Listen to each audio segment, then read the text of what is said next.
Ce que tu vas entendre aujourd'hui est une histoire inspirée de faits réels.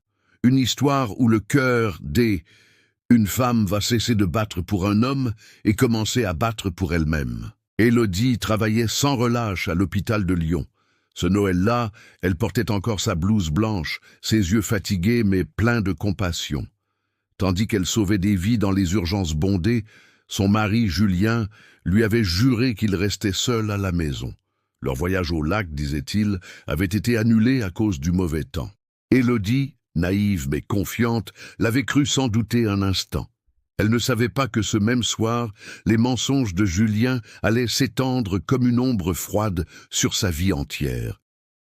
Au petit matin, entre deux patients, Élodie reçut une notification sur son téléphone. C'était une photo, publiée par la sœur de Julien, avant d'être rapidement supprimée. On y voyait Julien, sourire aux lèvres, un bras autour d'une femme qu'Élodie n'avait jamais vue. En arrière-plan, le lac scintillait sous les lumières de Noël. La légende disait « Famille réunie dans notre maison du lac ». Le monde d'Élodie s'arrêta. Elle sentit ses mains trembler, son cœur battre à ses oreilles. Elle regarda encore et encore la photo, chaque détail brûlant ses yeux. Le pull que Julien portait, c'était celui qu'elle lui avait offert l'année dernière. Le sapin derrière eux, c'était celui qu'elle avait décoré seule, avant de partir travailler. Elle fit une capture d'écran, puis une autre, comme pour se convaincre que ce cauchemar était bien réel. Mais Élodie n'éclata pas en sanglots. Elle s'assit sur une chaise, respira lentement et ferma les yeux. Si Julien pensait qu'elle allait s'effondrer, il se trompait lourdement. Dans ce silence glacial, elle prit la première décision de sa nouvelle vie. Elle n'allait pas pleurer, elle allait planifier. Le plan commença à se former dans son esprit méthodiquement, comme une opération chirurgicale. Elle connaissait les faiblesses de Julien, ses mensonges, ses dettes, ses faux sourires. Tout ce qu'il croyait caché, elle allait s'en servir. Elle comprit que la meilleure vengeance n'était pas celle qui crie, mais celle qui fait taire. Et bientôt, Julien découvrirait ce que signifiait vraiment trahir une femme qui n'a plus peur de rien. Cette nuit-là, tandis que la neige tombait sur les toits de Lyon, Élodie effaça les messages de Julien, rangea son alliance dans un tiroir et regarda son reflet dans la vitre. Ce n'était plus la femme douce d'hier, c'était le commencement d'une tempête. Le lendemain matin, Élodie se leva avant l'aube. Le ciel était encore noir, les rues glacées et vides. Elle n'avait presque pas dormi, mais son esprit bouillonnait d'une clarté nouvelle. Ce n'était plus la douleur qui dominait, mais une étrange sérénité. Elle savait désormais ce qu'elle devait faire. Julien croyait que sa trahison resterait secrète, qu'il effacerait une photo et tout disparaîtrait. Il ignorait que cette image, ce simple cliché volé, allait devenir l'arme la plus puissante entre les mains d'une femme blessée. Élodie ouvrit son ordinateur, parcourut calmement les dossiers partagés du couple. Les mensonges la sautaient aux yeux. Fausses réservations d'hôtel, transferts d'argent suspects, emails codés.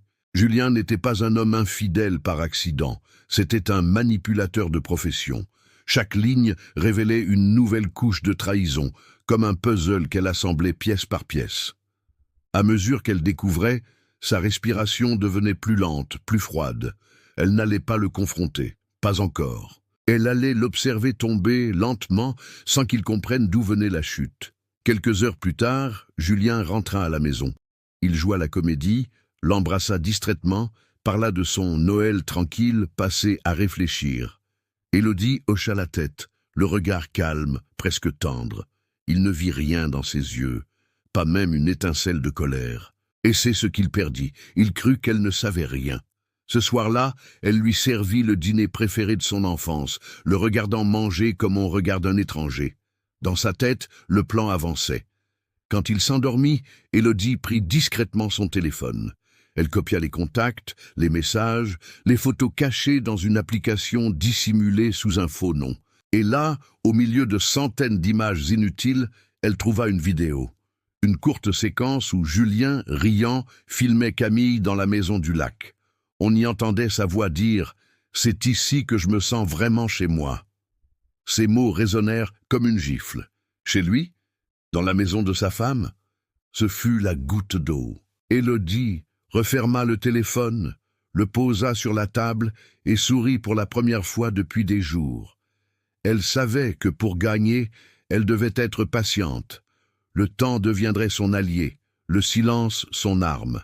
Elle, naine, allait pas seulement reprendre ce que il lui avait volé, elle allait lui faire regretter chaque mensonge, chaque caresse donnée à une autre. Et le plus cruel, c'est qu'il la remercierait encore, sans savoir qu'il signait sa propre fin. Les jours passèrent, et le visage d'Élodie retrouva peu à peu son calme habituel. À l'hôpital, personne ne pouvait deviner ce qu'elle portait en elle. Elle souriait, plaisantait avec les collègues, répondait aux patients avec douceur. Mais derrière chaque sourire, une stratégie prenait forme. Le pardon qu'elle préparait n'était pas une réconciliation.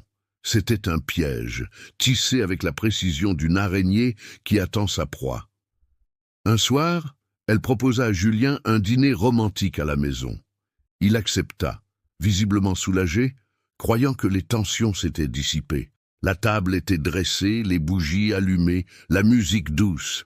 Élodie portait une robe rouge qu'il adorait, et lorsqu'il entra, il crut revivre le début de leur histoire. Ils burent du vin, ils rirent, et à la fin du repas, elle lui dit d'une voix tranquille « Je t'ai pardonné ». Julien sentit un poids quitter ses épaules. Il la serra fort, murmurant qu'il voulait tout recommencer. Elle sourit contre son épaule, les yeux ouverts dans le vide. Dans ce moment d'illusion, elle venait de gagner la première manche. Les semaines suivantes, Élodie joua parfaitement son rôle.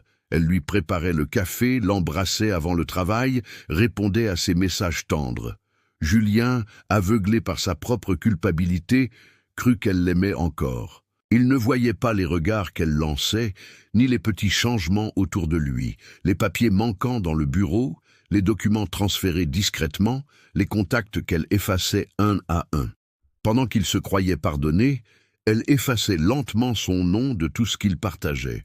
Mais le véritable coup de théâtre arriva un samedi après-midi. Camille, la maîtresse, publia une photo d'elle-même dans un café du centre-ville, avec en arrière-plan un reflet de miroir. Julien y apparaissait. En moins d'une heure, Élodie avait déjà téléchargé l'image, noté le lieu et la date. Ce n'était plus seulement une trahison intime, c'était une humiliation publique, et cette fois, elle n'allait pas se contenter d'effacer l'homme. Elle allait effacer la façade qu'il s'était construite. Ce soir-là, Élodie s'assit devant son ordinateur et commença à écrire. Une lettre. Pas à Julien, non, mais à quelqu'un qui ne s'y attendait pas. La mère de Camille. Une femme pieuse, respectable, très attachée à son image. La lettre ne contenait aucune insulte, aucun mensonge. Juste la vérité, simple et nue, accompagnée d'une photo. Élodie la signa d'un simple mot. « Je pensais que vous deviez savoir ». Au moment où elle appuya sur « Envoyer », elle sentit un frisson parcourir son dos. Le jeu venait de changer, et désormais, c'est elle qui tenait les cartes. Le lundi suivant, une tempête invisible commença à se lever. Élodie le sentait dans l'air, sans même devoir regarder son téléphone. Tout avait été déclenché par cette simple lettre envoyée à la mère de Camille. Le poison de la vérité avait commencé à se répandre doucement, et personne ne savait encore d'où il venait.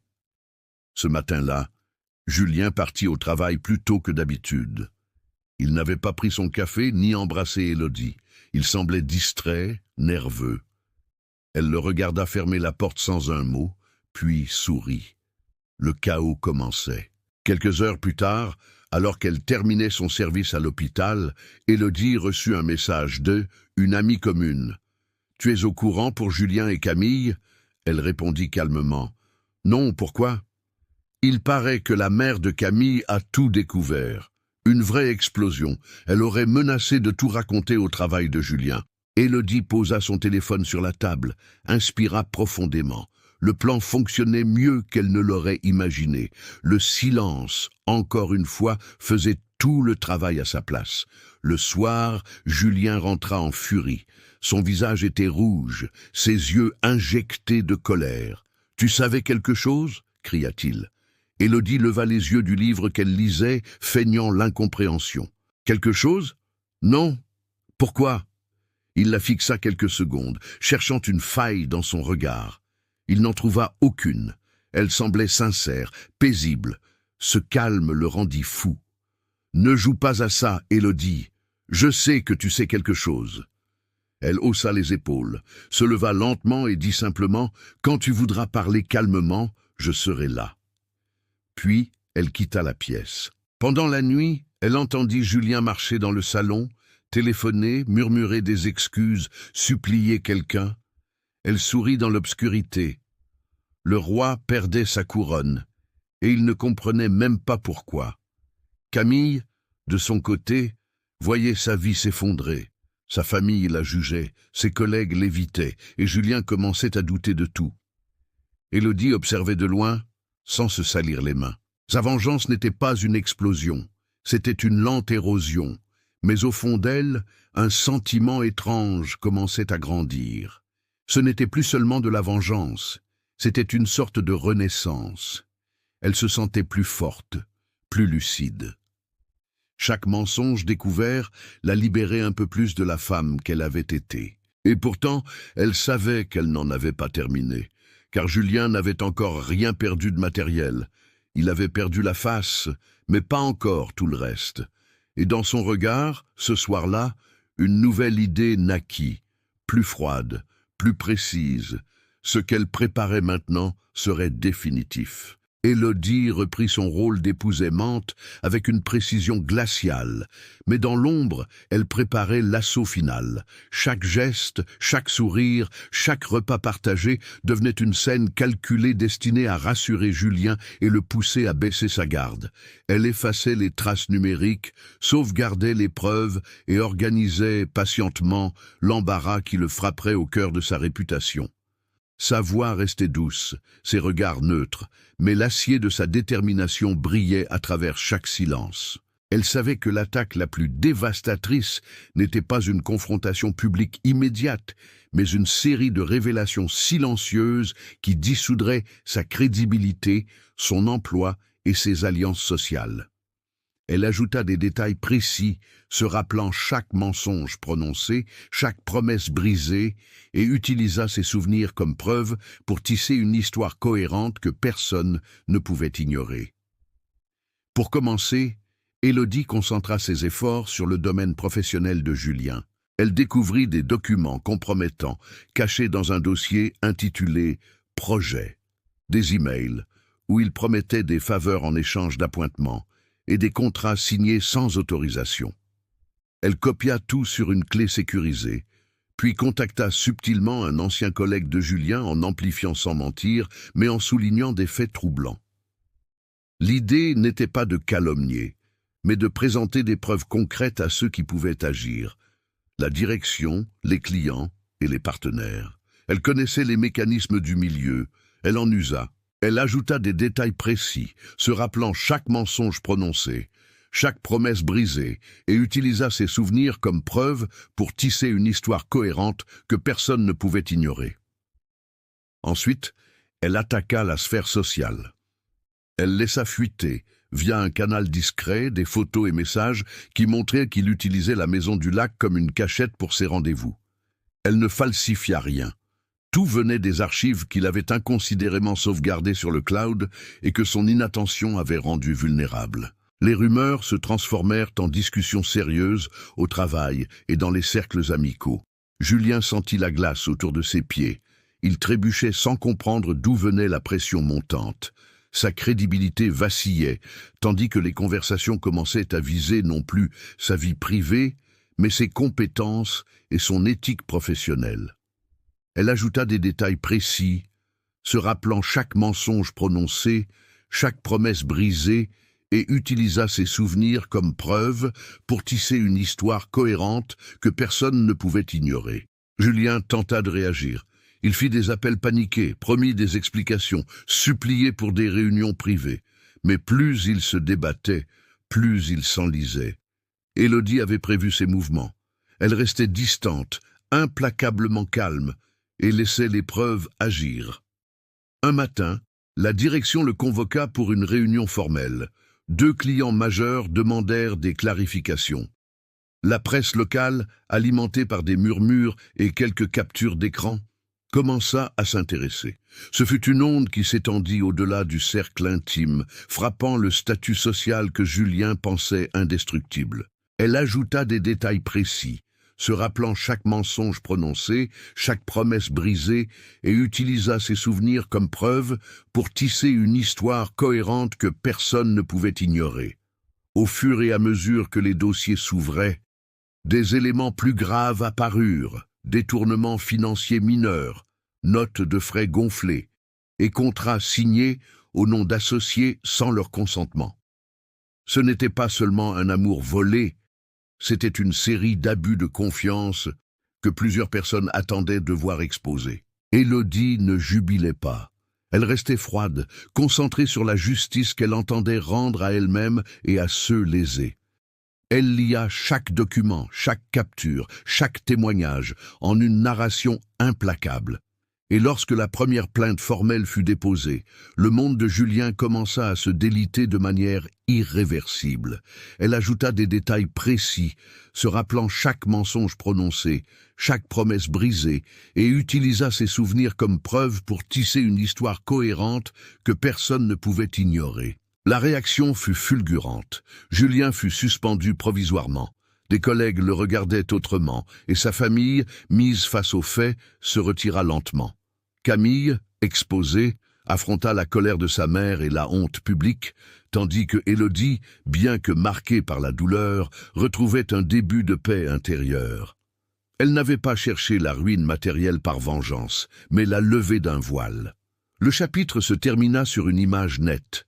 Élodie, debout près de la fenêtre, regardant le lac où tout avait commencé, sachant que la tempête arrivait à son apogée et que la prochaine phase serait décisive pour son renouveau et la chute définitive de Julien. Elle ajouta des détails précis, se rappelant chaque mensonge prononcé, chaque promesse brisée, et utilisa ses souvenirs comme preuve pour tisser une histoire cohérente que personne ne pouvait ignorer. Les jours suivants furent un cauchemar réveillé pour Julien. Le téléphone ne cessait de vibrer. Messages de collègues, d'associés, de journalistes même. Des phrases coupées, des rumeurs qui enflaient, des regards lourds de suspicion. Élodie, elle, observait en silence. Elle ne cherchait plus à se venger. Elle regardait simplement la vérité se dévoiler. Chaque mot, chaque document qu'elle avait laissé fuiter revenait maintenant frapper Julien comme un boomerang. Il n'avait jamais imaginé qu'une femme puisse détruire son empire sans lever la voix. Et pourtant, c'était en train de se produire. Ce matin-là, il revint du travail plus tôt que d'habitude. Son visage était livide, ses mains tremblaient. « Ils m'ont suspendu, provisoirement, » dit-il, la voix cassée. « Ils pensent que j'ai falsifié des signatures. » Élodie le regarda longuement, silencieuse. « Et tu l'as fait » demanda-t-elle doucement. Julien la fixa, incapable de mentir. Il détourna le regard. « C'était pour nous, je voulais juste t'offrir plus. » Elle eut un sourire triste, presque tendre. « Tu voulais m'offrir plus ou t'offrir toi-même un autre genre de vie ?» Julien resta muet. Dans ce silence, il comprit que son mensonge le plus grand venait d'être disséqué sans violence, sans cri, mais avec une précision chirurgicale. Pendant qu'il se noyait dans ses mensonges, Camille, elle aussi, voyait sa vie s'effondrer. Sa mère l'avait chassé de la maison, ses amis l'évitaient et son emploi vacillait. Les photos, les messages, les preuves circulaient dans les réseaux locaux. Elle tenta d'appeler Julien, mais il ne répondait plus. Il était trop occupé à sauver sa propre peau. Ce qu'il ignorait, c'est que derrière chaque fuite apparente, chaque rumeur, chaque petit détail, se trouvait la main invisible d'Élodie, guidant tout avec la précision d'un chef d'orchestre. Mais alors que Julien s'enfonçait, quelque chose changea en Élodie. Elle n'éprouvait plus la satisfaction qu'elle imaginait. Ce n'était pas la vengeance qui la nourrissait, mais le sentiment d'avoir retrouvé le contrôle, le pouvoir de dire non, de partir, de se reconstruire sans crier. Le chaos autour d'elle, elle devenait un miroir. Il lui montrait ce que elle avait supporté pendant trop longtemps. Et ce soir-là, en rangeant ses affaires dans une valise, elle prit conscience que la vraie victoire n'était pas de le voir tomber, mais de se relever sans lui. Julien, désespéré, entra dans la chambre au moment où elle fermait la valise. « Tu pars ? Tu ne peux pas me laisser maintenant, pas quand tout s'effondre. » Élodie leva les yeux vers lui, sereine. « Tu m'as laissé bien avant que tout s'effondre, Julien. Je n'ai fait que suivre ton exemple. » Il tenta de la retenir, de s'excuser, de pleurer même, mais elle avait déjà franchi cette frontière invisible où l'amour devient un souvenir lointain. En sortant de la maison, elle sentit le froid de l'hiver lui frôler le visage, et pour la première fois depuis longtemps, ce froid ne la blessa pas. Il la libéra. Ce soir-là, le lac semblait plus calme que jamais. Le même lac où la trahison avait commencé devenait maintenant le symbole de sa renaissance, et tandis que les premières étoiles apparaissaient dans le ciel, Élodie jura silencieusement qu'elle ne reviendrait jamais en arrière, car le mur venait de s'écrouler, et sous les décombres, ce n'était pas Julien qu'elle voyait, mais la femme qu'elle était enfin redevenue. Porte une blouse blanche d'infirmière ou un manteau beige élégant, regard profond et calme. Le départ d'Élodie fut un choc pour Julien. La maison résonnait désormais d'un vide qu'il n'avait jamais imaginé. Chaque pièce semblait lui renvoyer son écho. Chaque objet portait la trace d'une présence qu'il avait perdue pour toujours. Pendant qu'il s'enlisait dans ses regrets, Élodie, elle, reprenait lentement goût à la liberté. Les premiers jours furent étranges. Le silence lui paraissait trop grand, les matins trop calmes. Mais peu à peu, elle apprit à remplir ce silence autrement. Elle retourna courir le long du Rhône, retrouva de vieux amis qu'elle avait négligés et commença à écrire un livre sur le courage féminin. Pour la première fois depuis des années, elle vivait pour elle-même, non plus pour sauver un mariage condamné. Pendant ce temps, Julien tentait de redresser son monde en ruine. Il appela Camille, mais la jeune femme ne répondit pas. En réalité, elle avait disparu des réseaux, quittant son appartement sans prévenir. Une rumeur circulait. Elle aurait fui à Marseille, fuyant les dettes qu'elle partageait avec lui.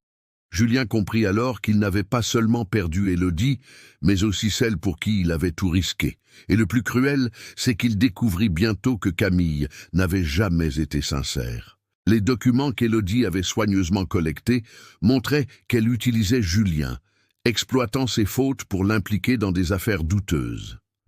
Il relut les emails, les promesses, les messages enflammés qui lui paraissaient à présent grotesques. Le piège s'était refermé, et pas seulement celui d'Élodie. Un matin, Élodie reçut une lettre recommandée. C'était de l'entreprise de Julien. Il demandait son témoignage dans une enquête interne. Elle hésita. Devait-elle intervenir ?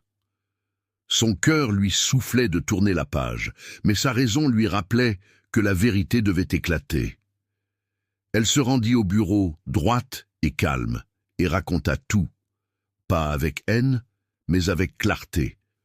Les enquêteurs, stupéfaits, prirent note de chaque détail. Quand elle quitta la salle, elle sut qu'elle venait d'écrire la dernière ligne du chapitre Julien. Le soir, elle marcha seule au bord du lac. La lune se reflétait sur l'eau comme un miroir du passé. Elle pensa à la femme qu'elle avait été, dévouée, naïve, prisonnière d'un amour déséquilibré. Et elle sourit, non pas de satisfaction, mais de paix. Car même si Julien tentait encore de nier, même si Camille se cachait quelque part, Élodie savait que la justice du temps ferait son œuvre. La douleur s'effaçait, remplacée par une force tranquille. Elle comprit que sa vengeance la plus belle n'était pas d'avoir détruit son mari, mais de s'être reconstruite sans lui.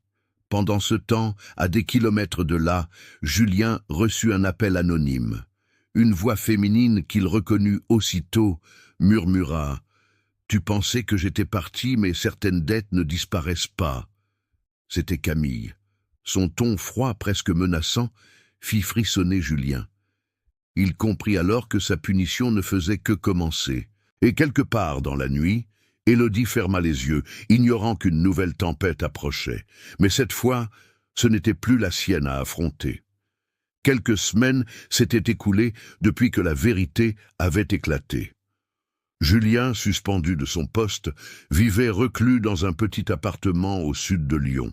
Sa réputation s'était effondrée, ses collègues l'évitaient, et même sa famille refusait de le voir. Il croyait que le pire était passé, jusqu'à ce matin où il trouva glissée sous sa porte une enveloppe sans nom.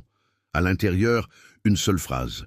« Tu pensais pouvoir me trahir et disparaître ? À très bientôt. » Signé d'un simple C. Le cœur de Julien se serra.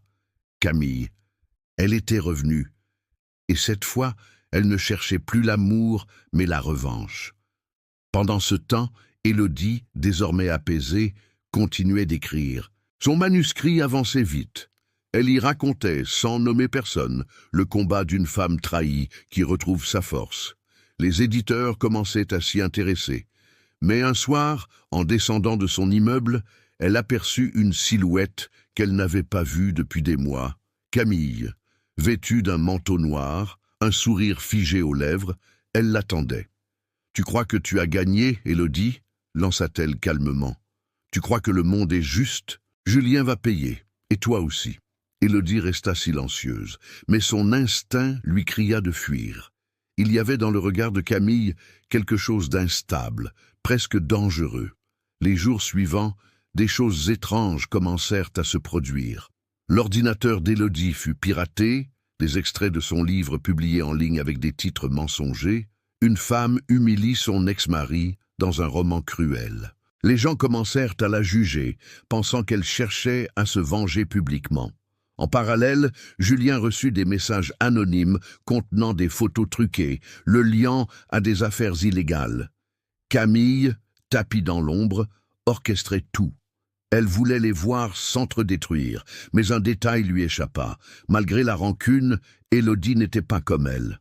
Un soir, Julien appela Élodie. Sa voix tremblait. « Je sais que tu n'as aucune raison de m'aider, mais quelqu'un essaie de nous détruire tous les deux. » Après quelques secondes de silence, Élodie répondit d'une voix basse. « Je sais qui, et crois-moi, elle ne s'arrêtera pas tant qu'elle n'aura pas tout pris. » Ils décidèrent de se rencontrer pour la première fois depuis leur séparation. Leurs regards se croisèrent dans un café discret. Entre eux, il n'y avait plus d'amour, seulement la conscience d'un danger commun. Élodie montra les messages qu'elle avait reçus, les fausses publications, les menaces. Julien, abattu, reconnut immédiatement le style de Camille. « Elle veut que tout le monde nous voie comme des monstres. »« Alors on doit prouver qu'elle ment, » répondit Élodie. Contre toute attente, les anciens époux s'unirent, non pas pour revivre le passé, mais pour empêcher qu'une femme blessée ne détruise ce qu'il restait de leur vie. Ce soir-là, alors que la pluie battait contre les vitres du café, une étrange alliance naquit dans le silence, et quelque part, dans la rue, sous un parapluie noir, Camille les observait. Son sourire s'étira lentement. « Qu'ils essaient donc de m'arrêter » murmura-t-elle. La partie venait à peine de commencer. Le lendemain, la France entière parlait d'Élodie. Sur les réseaux, son nom apparaissait dans les tendances, de qui Élodie, la vengeresse. Des vidéos truquées circulaient où on la voyait prétendument humilier Julien, riant de sa chute. Mais tout était monté de toutes pièces. Camille avait engagé un graphiste anonyme pour manipuler les images et en faire un scandale.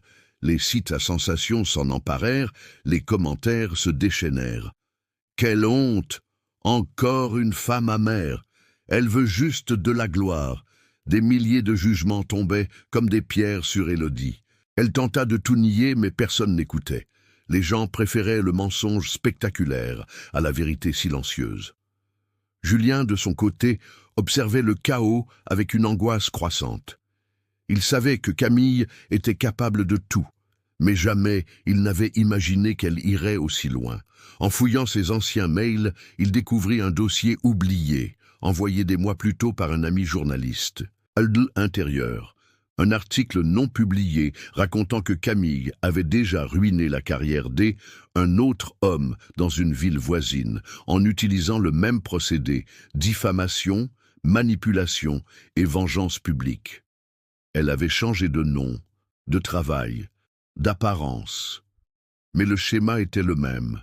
Julien comprit alors qu'il n'était pas ses seules victimes. Camille était une prédatrice. Élodie reçut un message inconnu. « Tu penses que la vérité te sauvera? Elle te détruira encore plus vite. » Son cœur s'accéléra. Elle savait que c'était elle. Cette fois, il n'y avait plus de doute. Alors, elle décida de contre-attaquer. Elle contacta un avocat spécialisé en cybercriminalité et accepta l'aide un journaliste indépendant prêt à enquêter. Ensemble, ils commencèrent à traquer les origines des fausses vidéos. Chaque détail comptait, les métadonnées, les IP, les heures de publication. Lentement, un réseau de mensonges prit forme, tout menant vers une seule source, un café Internet de Marseille, là où Camille avait été vue pour la dernière fois. Pendant ce temps, Camille jouait la femme blessée sur ses propres réseaux. Elle se présentait comme une victime d'un couple toxique, une femme manipulée, trahie et rejetée. Son jeu d'actrice était parfait. Les internautes la soutenaient, lui envoyaient des messages d'amour, partageaient ses vidéos larmoyantes. Elle se nourrissait de cette compassion comme d'un poison sucré. Mais ce qu'elle ignorait, c'est qu'en filmant sa dernière vidéo, elle avait commis une erreur. Un reflet dans une vitre montrait un écran d'ordinateur avec un fichier nommé « Projet vers final.mp4 ». Ce simple détail allait tout changer. Julien remarqua ce reflet par hasard en rejouant la vidéo. « Regarde ici », dit-il à Élodie. « Projet vert, c'est un code ». Élodie fronça les sourcils. « Non, c'est une métaphore, un piège de verre. On voit tout à travers, mais on ne peut pas en sortir. » Elle comprit alors, Camille voulait que tout soit public, que leur destruction soit visible, transparente et irréversible. Mais ce même verre allait se retourner contre elle. Alors qu'Élodie et Julien préparaient leur riposte, Camille savourait son triomphe. Elle ne savait pas qu'à cet instant, quelqu'un suivait déjà sa trace numérique. L'heure approchait où ses mensonges allaient exploser, sous la lumière qu'elle-même avait allumée. Élodie fixait l'écran avec une détermination glacée. Le reflet dans la vidéo, ce fichier nommé « Projet vert final » était la première fissure dans l'armure parfaite de Camille. Avec l'aide du journaliste Hugo, ils retrouvèrent l'adresse IP provenant d'un vieux quartier de Marseille. Une rue étroite, façade délabrée, cafés Internet que personne n'utilisait plus, le terrain idéal pour quelqu'un qui voulait disparaître. Julien, nerveux, ne cessait de vérifier son téléphone, craignant une nouvelle attaque numérique qui pourrait écraser ce qu'il restait de leur réputation. Pendant des mois, Camille avait maîtrisé le jeu, mais maintenant, Élodie contrôlait la prochaine carte. Elle n'était plus seulement une femme trahie, elle devenait une stratège, prête à frapper au cœur. Le trajet jusqu'à Marseille serait long, mais c'était la seule chance de reprendre leur vie. Et, quelque part, Élodie sentait que le pire restait à découvrir. Hugo avait obtenu une piste encore plus perturbante. Un témoin avait vu une femme ressemblant à Camille, acheter en liquide plusieurs téléphones prépayés et louer un petit appartement sous un nom falsifié, Stéphanie Moreau.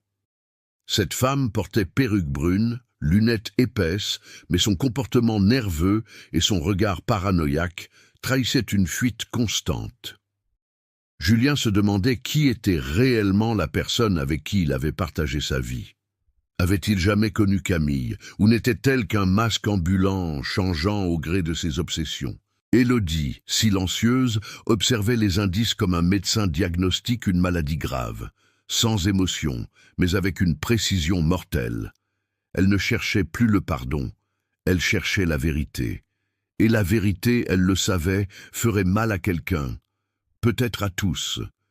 Ils arrivèrent à Marseille à la tombée de la nuit, le vent chargé du sel de la mer et une sensation de danger imminent. Tandis que Hugo interrogeait discrètement les commerçants, Élodie et Julien surveillaient les ruelles. Soudain, Julien s'arrêta net. De l'autre côté de la rue, quelqu'un les observait. Une silhouette féminine, immobile, le visage partiellement caché par un capuchon. Quand Élodie tourna la tête pour regarder directement, la figure disparut dans la foule avec une rapidité terrifiante. C'était elle. « Je le sens », murmura Julien, la voix tremblante. Élodie inspira profondément. Si Camille les surveillait, cela signifiait qu'elle savait qu'ils s'étaient rapprochés trop près. Le jeu de chasse venait de changer. Le prédateur et les proies échangeaient désormais leur place à chaque pas. Pour la première fois, Julien comprenait l'ampleur de la menace. Camille n'était pas simplement jalouse ni folle d'amour. Elle construisait des pièges patients, calculés, comme si leur vie était des pièces sur son plateau. Hugo, pragmatique, proposa une stratégie. Provoquer Camille. Publier en ligne un petit texte, insinuer qu'ils avaient découvert quelque chose d'explosif à son sujet, quelque chose qu'elle ne pourrait pas ignorer. Élodie hésita. Déclencher la bête pouvait avoir des conséquences imprévisibles. Mais reculer n'était plus une option. Elle posta alors une simple phrase. « On sait tout. Il est temps de dire la vérité. » 10 minutes plus tard, un nouveau commentaire apparut anonymement. « Vous croyez être prêt ? Vous n'avez aucune idée du début. » Élodie sentit un frisson lui parcourir l'échine. Camille était là, derrière chaque ombre numérique, observant, peut-être ricanant. Hugo localisa l'origine approximative du message, à moins de 2 kilomètres. Les trois s'y rendirent, le cœur battant. Cependant, lorsqu'ils arrivèrent, ils ne trouvèrent qu'un immeuble abandonné, fenêtres brisées, silence oppressant. Julien avança malgré la peur, appelant le nom de Camille, comme si la femme qu'il avait aimée pouvait encore répondre. Mais la seule réponse vint d'un haut-parleur caché derrière des décombres. La voix de Camille, calme, presque douce. « Julien, tu pensais qu'on avait fini ? Je t'ai aimé plus que ma propre vie. Et tu m'as trahi. Maintenant, c'est toi qui vas souffrir. » L'enregistrement se termina par un rire glacé, qui résonna jusque dans leurs os. Élodie comprit que Camille avait prévu chaque étape. Elle voulait qu'il vienne. Elle voulait qu'il sente le danger sans jamais pouvoir l'atteindre. C'était son piège de verre. La voir, sentir sa présence, mais jamais comprendre où frapper. Pourtant, quelque chose naissait en Élodie. Une flamme forte, ardente, qui brûlait la peur. Elle veut un jeu ? On va jouer. Mais c'est nous qui allons écrire la fin. Julien la regarda, partageant pour la première fois cette même fureur. Camille avait détruit leur réputation, tenté de briser leurs esprits, mais elle n'avait pas encore gagné. Pas tant qu'Élodie respirait. La nuit tomba, plus sombre, plus lourde, annonçant que la bataille réelle ne faisait que commencer. Et dans le silence de la ville, une certitude naissait. La prochaine rencontre ne laisserait plus place à la fuite.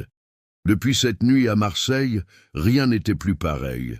Élodie dormait à peine, obsédée par cette voix enregistrée, ce rire glacial qui hantait chaque silence.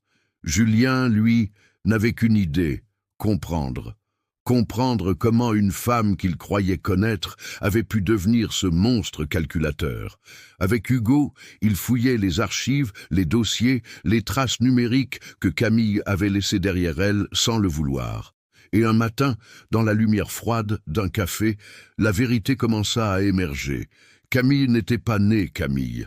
Son vrai nom était Clara Morel, une ancienne assistante sociale impliquée dans un scandale 10 ans plus tôt, accusée d'avoir falsifié des dossiers d'adoption et provoqué la perte d'un enfant qu'elle prétendait sauver. Elle avait disparu avant son procès, et Julien réalisa avec horreur que la femme qu'il avait épousée n'existait pas. Élodie sentit un vertige. Tout ce qu'elle croyait comprendre sur cette histoire de trahison prenait un sens plus vaste, plus sombre. Camille Haine agissait pas seulement par vengeance amoureuse, elle fuyait un passé qu'elle refusait d'affronter. Tout ce qu'elle faisait, chaque manipulation, chaque mensonge, semblait ne être qu'une manière de garder le contrôle dans un monde qu'elle percevait comme une menace constante. « Elle ne détruit pas pour le plaisir », murmura Élodie. « Elle détruit pour exister. Julien détourna le regard. Alors elle n'aura plus besoin d'exister longtemps. Mais Élodie secoua la tête. Tu veux l'arrêter? Alors il faut comprendre sa douleur, sinon elle te devancera toujours. Pour la première fois, Julien vit en elle non plus la femme blessée du passé, mais une force calme, presque inébranlable. Pendant ce temps, Camille, ou Clara, observait depuis un petit appartement délabré près du port. Elle suivait leurs moindres mouvements grâce à des logiciels qu'elle avait installés sur les anciens téléphones de Julien. Mais un détail lui échappait. Son propre réseau commençait à se fissurer. L'un de ses complices, un technicien qu'elle payait pour brouiller ses traces, avait vendu des informations à un journaliste local. Et cette trahison allait bientôt la forcer à sortir de l'ombre. Une nuit, en parcourant les forums sous une fausse identité, elle vit un post. Qui se cache derrière Clara Morel? Une piste explosive. Son sang se glaça. Elle comprit qu'il savait. Son souffle devint court, son regard vide, et pour la première fois, Camille sentit la peur. Le lendemain, une pluie dense tombait sur Marseille. Hugo, Élodie et Julien se retrouvèrent dans un vieux entrepôt transformé en bureau temporaire. Le journaliste leur montra les documents officiels. Clara Morel, disparue depuis 2015, recherchée pour fraude et manipulation de preuves. Julien se prit la tête entre les mains. Mon Dieu, je l'ai présentée à ma famille, je l'ai aimée. Élodie, sans émotion apparente, répondit simplement. Elle t'a choisi pour te punir de quelque chose que tu n'as jamais fait. Mais au fond d'elle, une autre pensée naissait. Et si tout cela n'était pas fini? Car, étrangement, malgré les preuves, il n'y avait toujours aucun signe physique de Camille. Aucun mouvement bancaire, aucun signal de téléphone, comme si elle s'était évaporée. Et pourtant, ce soir-là, alors qu'Élodie rentrait seule à son hôtel, un frisson parcourut son dos. Quelqu'un la suivait. Elle accéléra le pas, regarda derrière elle. Personne. Mais au coin de la rue, sur le mur, une phrase était écrite à la craie blanche. On ne peut pas fuir sa propre ombre. Son cœur battit plus fort. Ce n'était pas une menace, c'était un avertissement. Camille n'avait pas disparu, elle préparait son retour. Et cette fois, elle ne voulait plus seulement détruire leur vie, elle voulait les affronter face à face. La pluie tombait sans fin sur Marseille, noyant la ville dans un brouillard humide où chaque silhouette semblait dissimuler un secret. 3 jours s'étaient écoulés depuis la découverte du véritable passé de Camille, et pourtant, Élodie ne parvenait pas à trouver la paix. Son téléphone vibra soudain. Un numéro inconnu. Mais le cœur d'Élodie sut avant même de décrocher. La voix, douce et tremblante, résonna dans le silence. Élodie. « C'est moi, ne coupe pas, je veux te parler. » Le souffle de Camille passa dans le combiné comme un fantôme. « Je ne suis pas venu pour me battre. Je veux tout expliquer. Tu crois tout savoir, mais tu ignores pourquoi tout a commencé. » Élodie resta muette. La tentation de comprendre était aussi forte que la peur. « Où es-tu » demanda-t-elle finalement. Une pause. Puis la réponse. Presque un murmure. Là où tout a commencé. La maison du lac. Julien reçut le même message quelques minutes plus tard. Son visage pâlit à la lecture du lieu. Cette maison, c'était le symbole de tout. Leur amour, leur trahison, leur chute. Hugo tenta de les dissuader d'y aller, craignant un piège évident. Mais Élodie, déterminée, répondit d'une voix ferme. Elle veut que ce soit là, et c'est là que ça se terminera. À la tombée du jour, ils prirent la route, le silence pesant entre eux. La pluie s'était arrêtée, mais l'air restait saturé d'électricité. À mesure qu'ils approchèrent du lac, le ciel s'assombrissait, comme si la nature elle-même retenait son souffle. Quand ils arrivèrent, la lumière de la maison brillait faiblement. Elle était là. Camille apparut sur le perron, vêtue simplement, sans maquillage, le visage marqué par la fatigue. Rien à voir avec la femme manipulatrice qu'il connaissait. Ses yeux rouges trahissaient des nuits d'insomnie. « Je ne veux plus fuir, » dit-elle d'une voix rauque. « J'ai menti, oui, mais pas tout, vous devez savoir. » Julien fit un pas en avant méfiant. « Pourquoi ici? Pourquoi maintenant ?» Camille sourit tristement. « Parce que c'est ici que j'ai compris que je pouvais aimer. Et c'est ici que tout s'est brisé. Elle invita Élodie et Julien à entrer. Dans la cheminée, un feu brûlait doucement, projetant sur les murs des ombres tremblantes. Tout semblait paisible, trop paisible. Élodie sentit immédiatement l'artifice. Quelque chose n'allait pas. Camille se mit à parler. Elle raconta son passé, les enfants perdus, la honte, la fuite. Elle dit que Julien avait été le seul homme à lui redonner confiance, que l'idée de le perdre l'avait rendue folle.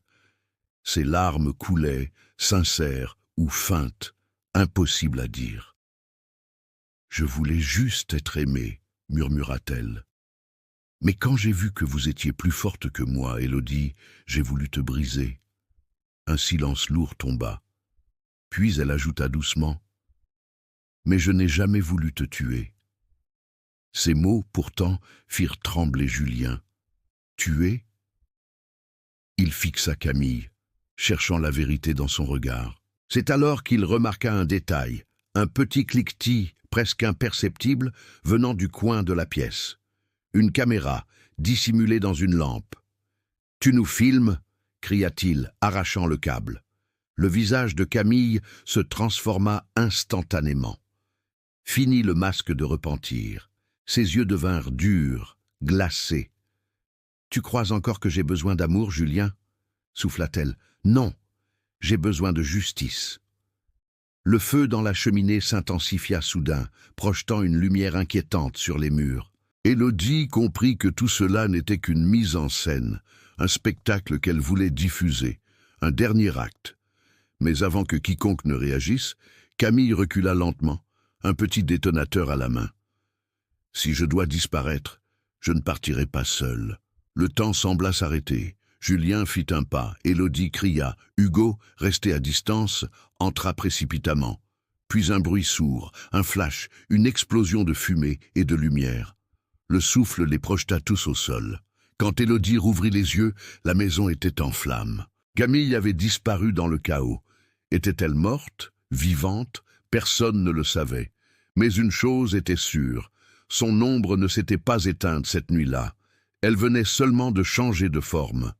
Le matin se leva sur un silence étrange, brisé seulement par le crépitement des braises mourantes. La maison du lac n'était plus qu'un squelette noirci, fumant encore sous les reflets d'un soleil froid. Élodie, recouverte de cendres, ouvrit les yeux dans un brouillard de douleur. Sa tête bourdonnait, ses poumons brûlaient, mais elle était vivante. À quelques mètres, Julien gisait, inconscient, une plaie ouverte à la tempe. Hugo, couvert de poussière, tentait de les traîner hors des décombres. Sa voix rauque répétant sans cesse « Restez avec moi, ne fermez pas les yeux !» Le vent soulevait les restes du passé en volutes grises, et au milieu de tout cela, un détail glaça le sang d'Élodie. La bague de Camille, posée sur la pierre du foyer, intacte comme laissée là volontairement. Les pompiers arrivèrent peu après, transformant la scène en un ballet de sirènes et de lumière bleue. On parlait d'un accident, d'une fuite de gaz. Personne n'osait évoquer le mot attentat. Élodie, emmenée sur une civière, murmura à l'oreille de Hugo « Elle n'est pas morte, je le sens ». Les secours fouillèrent les décombres pendant des heures, mais aucun corps ne fut retrouvé. Rien. Juste cette bague et un parfum de mensonge persistant. Au journal du soir, les gros titres S enflammèrent « Elle, ancienne associée de Julien Martin, présumée morte dans une explosion suspecte ». Les caméras se pressaient devant l'hôpital où Élodie reposait, tandis que les réseaux sociaux s'embrasaient de théories. Certains disaient avoir vu une femme marcher le long de la route forestière, pieds nus, couverte de suie, avant de disparaître dans la nuit. Pendant que le monde spéculait, Élodie revivait chaque seconde dans sa tête la voix de Camille, le feu, le regard qu'elle lui lança avant que tout explose. Ce n'était pas un adieu, c'était une promesse. Et cette promesse, Élodie la sentait vibrer dans sa peau comme une menace suspendue. Julien, hospitalisé dans la chambre voisine, délirait à demi conscient, appelant son nom et celui de Camille dans le même souffle. La frontière entre la haine et l'amour se brouillait encore, même au bord de la mort. Hugo, lui, restait lucide. Il savait que tout ça n'était pas fini. « Elle a préparé sa disparition », dit-il d'une voix basse, fixant la bague posée sur la table d'hôpital. « Et elle veut qu'on la cherche. » Cette nuit-là, Élodie fit un cauchemar si réel qu'elle crut ne plus dormir. Elle marchait dans la forêt autour du lac, la lune éclairant les troncs calcinés. Une silhouette l'observait, cachée entre les arbres. Quand elle s'approcha, un chuchotement caressa son oreille. « Tu pensais que le feu me tuerait ? Le feu, c'est moi. » Elle se réveilla en sursaut, trempée de sueur, le cœur battant. Mais sur la table de chevet, là où la bague reposait, il y avait maintenant un nouveau détail. Un petit ruban noir, délicatement noué autour. Personne n'était entré dans sa chambre. Le lendemain, Hugo entra précipitamment, tenant son téléphone. « Regarde ça !» Sur l'écran, une vidéo virale montrait une femme de dos marchant dans une ruelle de Nice. Même cheveux, même démarche. La légende disait « Camille est vivante ?» Les commentaires se multipliaient. Certains juraient la reconnaître. D'autres disaient qu'il s'agissait d'un montage. Mais Élodie, elle, n'avait aucun doute. Ce n'était pas un hasard. Camille voulait être vue. Elle voulait reprendre le contrôle de l'histoire. Et si elle avait survécu, cela signifiait qu'elle préparait quelque chose de plus grand, de plus dangereux. Julien, encore faible, murmura en la regardant. « Si elle revient, elle ne viendra pas pour moi, Élodie. Elle viendra pour toi. » Un frisson parcourut son corps.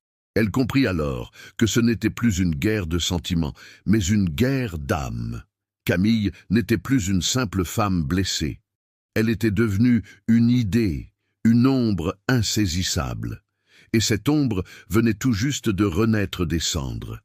La mer battait contre les rochers de Nice, avec une fureur qui semblait répondre au tumulte intérieur de Camille.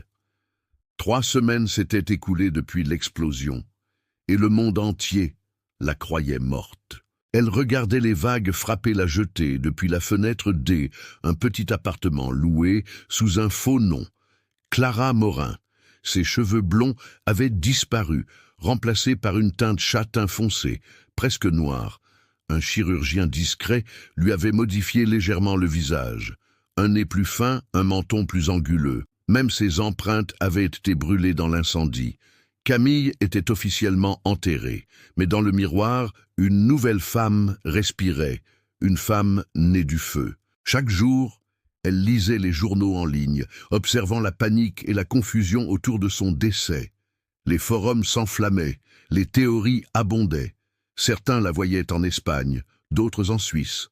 Personne n'imaginait qu'elle vivait ici, à quelques heures seulement de Paris, attendant le bon moment pour revenir. Elle avait déjà un plan, méthodique et cruel. Reprendre contact avec ceux qui avaient détruit son nom, mais sous une autre identité.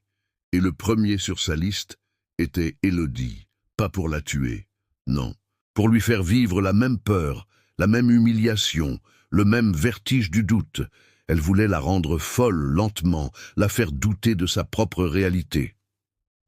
Un soir, elle entra dans une petite boutique d'artisanat et acheta un collier en argent. Une petite flamme y était gravée, minuscule, presque invisible. Ce serait son symbole, son rappel du feu qui l'avait purifié. En rentrant, elle activa un nouveau profil sur les réseaux sociaux, Clara M, consultante en communication et images publiques. Une photo sobre, un visage nouveau, une présence calme.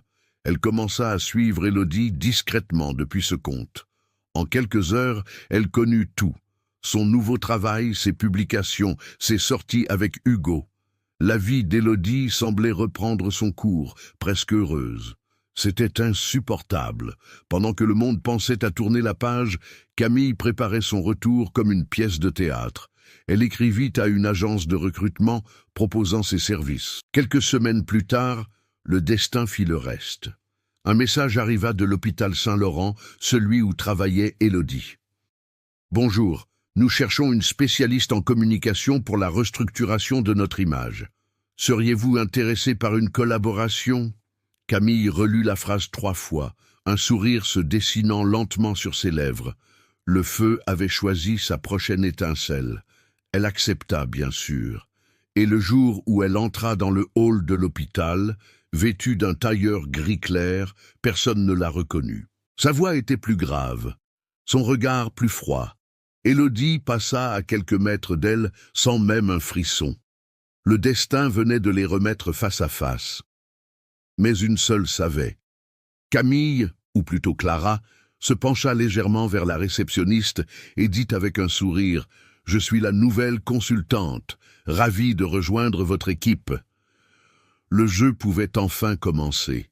Ce soir-là, seule dans sa chambre d'hôtel, elle regarda son reflet dans le miroir et murmura « Élodie, tu as voulu me brûler. Maintenant, c'est toi qui vas étouffer dans ma fumée. » Puis lentement, elle éteignit la lumière. Aviso, Élodie Laurent, 34 ans.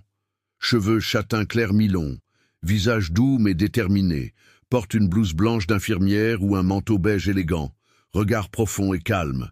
Julien Martin, 36 ans, cheveux bruns foncés courts, barbe légère, costume bleu nuit bien taillé, regard fatigué, expression nerveuse. Camille Dubois, Clara Morin, 32 ans, cheveux d'abord blonds puis teints en brun foncé, visage anguleux et intense, tailleur gris clair ou manteau noir, regard perçant et mystérieux. Hugo Renaud, 38 ans, cheveux châtain foncé légèrement bouclés, chemise blanche retroussée, visage carré avec un air protecteur, cicatrice discrète sur la joue. Directrice de l'hôpital, Madame Lefebvre, 50 ans, cheveux gris relevés en chignon strict, lunettes fines, tailleur bleu marine, expression sévère mais juste. Le jour du grand face-à-face arriva sans prévenir, comme une tempête silencieuse. Élodie entra dans la salle de réunion de l'hôpital, les dossiers serrés contre sa poitrine, sans se douter que la femme assise de dos devant la fenêtre N était autre que Camille, ou plutôt Clara. Depuis des semaines, la tension montait. Les lumières vacillaient dans les couloirs. Des lettres anonymes apparaissaient sur son bureau. Des murmures circulaient sur sa prétendue faute professionnelle. Quelqu'un essayait de la détruire, encore une fois. Ce matin-là, tout éclata. « Madame Laurent, dit la directrice, notre consultante en communication souhaite vous parler en privé. » La directrice quitta la pièce et le silence tomba. Lentement, Camille se retourna. Leurs regards se croisèrent. Le monde sembla s'arrêter. Élodie sentit son souffle se couper. Ce n'était pas possible. Le visage avait changé, oui, mais les yeux, ses yeux brûlaient comme avant, d'un feu froid, méthodique. « Camille » souffla-t-elle. Un sourire mince répondit « Non, Clara, mais je vois que tu n'as rien oublié. » Un frisson parcourut la nuque d'Élodie. Tout s'éclairait, les messages, les accidents, les regards.